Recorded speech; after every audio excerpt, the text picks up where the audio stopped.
m'avais dit que c'était une séance publique. Alors, c'est fort parce que tout à l'heure, c'est pour la partie formation, après, c'est là-dedans, c'est la séance publique derrière.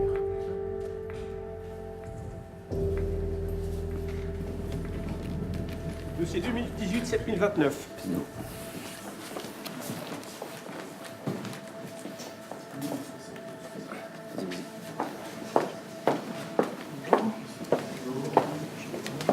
Bien, nous allons donc répondre à votre demande et ouvrir une procédure de liquidation judiciaire simplifiée de la SARL Images et Légendes. Donc voilà, il vous reste à aller chez le maître malfaisant, vous y allez maintenant. Il y a une permanence et ils vont s'occuper de toute la procédure et maintenant vous avez une chose à faire, c'est vous occuper de vous-même. Allez-y.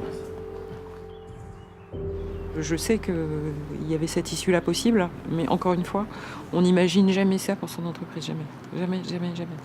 L'idée, j'ai toujours travaillé dans l'esprit de un jour revendre ou transmettre ou, voilà, à quelqu'un. Et là, ça ne se fera pas. Donc ça, c'est faire le deuil de ça quand même. La grosse angoisse, c'est de ne plus avoir de toit sur la tête. Enfin, on en est là quand même, hein. On perd beaucoup de choses. Hein. Il y a des dettes, il y a aussi des dettes où je suis caution personnelle. Donc là, ça va être la sanction assez rapidement là. Moi, j'ai aucune sécurité. Je vous dis, là, je vais tirer sur la courroie du parachute et j'espère qu'il va s'ouvrir, quoi. Voilà. J'ai que ça, parce que le sol, il va se rapprocher très très vite. Hein. Et, on m'a jamais fait de cadeau en 23 ans, je n'ai pas le souvenir. Je pense que ça va continuer, quoi. Tous les jours, en France, des centaines de petits patrons, comme Laure, mettent la clé sous la porte dans l'indifférence générale. Près de 60 000 en moyenne par an depuis la crise de 2008.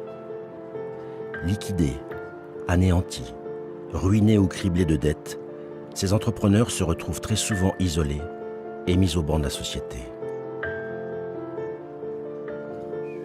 Que deviennent ces hommes et ces femmes qui ont osé tenter l'aventure entrepreneuriale ? Dans notre société où l'échec est tabou, est-il possible de rebondir après un tel traumatisme ?